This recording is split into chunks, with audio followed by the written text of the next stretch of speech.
मत्ती अध्याय 2।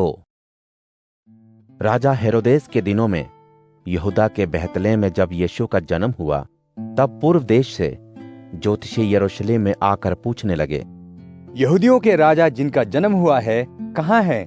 क्योंकि हमने पूर्व में उनका तारा देखा है और हम उनकी इबादत करने आए हैं। हेरोदेस राजा और यरूशलेम के लोग ये सुनकर घबरा गए। तब राजा ने लोगों के प्रमुख पुरोहितों और शास्त्रियों को इकट्ठा करके पूछा, मसीह का जन्म कहाँ हो सकता है? उन्होंने उसे उत्तर दिया, यहूदिया के बेतलहम में, क्योंकि भविष्यवक्ता के द्वारा ऐसा लिखा गया है, हे बेतलहम जो यहूदा के देश में है, तुम किसी तरह से यहूदा के अगुओं में से छोटे नहीं हो, क्योंकि तुम में से एक शासक निकलेगा जो मेरे लोगों का चरवाहा होगा। तब हेरोदेस ने ज्योतिषियों को चुपके से बुलाकर पूछा, तारा ठीक किस समय दिखाई दिया था? उसने उन्हें यह कहकर बेतलेहम भेजा कि जाकर उस बालक के बारे में छानबीन कर लो। जब मिल जाए तो मुझे खबर दो, ताकि मैं भी आकर उसको दंडवत करूं। राजा की बात सुनकर वे चल पड़े। पूर्व में दिखने वाला वह तारा उनके आगे आगे चलने लगा और जिस जगह बालक था उस जगह के ऊपर जाकर ठहर गया। उस तारे को देखकर वे खुश हुए। वहीं घर के अंदर जाने के बाद उन ज्योतिषियों ने यीशु को उनकी मां के साथ देखा। उन्होंने मुंह के बल गिरकर यीशु को दंडवत किया और अपना अपना थैला खोलकर यीशु को सोना, लोबान और गंधरस की भेंटें चढ़ाईं।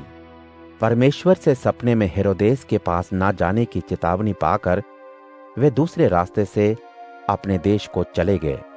उनके जाने के बाद एक स्वर्गदूत ने सपने में यूसुफ से कहा, उठो, बालक और उसकी मां को लेकर मिस्र देश को भाग जाओ। जब तक मैं तुमसे ना कहूं तब तक वहीं रहना, क्योंकि हेरोदेस इस बालक की जान लेना चाहता है। यूसुफ रात ही को उठकर बालक और उसकी मां को लेकर अंधेरे ही में मिस्र की तरफ चल पड़ा। वह हेरोदेस के मरने तक वहीं रहा, ताकि वह बात जो परमेश्वर ने भविष्यवक्ता के द्वारा कही थी कि मैंने अपने बेटे को मिस्र से बुलाया, पूरी हो। जब हेरोदेस ने यह देखा कि ज्योतिषियों ने उसके साथ धोखा किया है, तब वह गुस्से से भर गया और लोगों को भेजकर ज्योतिषियों द्वारा सही बताए गए समय के मुताबिक बेतलेहम और उसके आसपास के इलाकों में रहने वाले सब 2 साल या उससे छोटी उम्र के लड़कों को मरवा डाला, ताकि जो बात यिर्मयाह नबी के द्वारा कही गई थी वह पूरी हो। रामा में एक करुण नाद सुनाई दिया, रोना और बड़ा विलाप। राहेल अपने बालकों के लिए रो रही थी और चुप नहीं होना चाहती थी, क्योंकि वह अब जीवित नहीं थे। हेरोदेस के मरने के बाद प्रभु के दूत ने मिस्र में यूसुफ को सपने में दिखाई देकर कहा, उठो, बालक और उसकी मां को लेकर इस्राएल देश में चले जाओ, क्योंकि जो बालक की जान के प्यासे थे वे मर गए हैं। वह उठा और बालक और उसकी मां को लेकर इस्राएल देश में आया। लेकिन यह सुनकर कि अरखिलाउस अपने पिता हेरोदेस की जगह यहूदिया पर शासन कर रहा है, वहां जाने से डरा।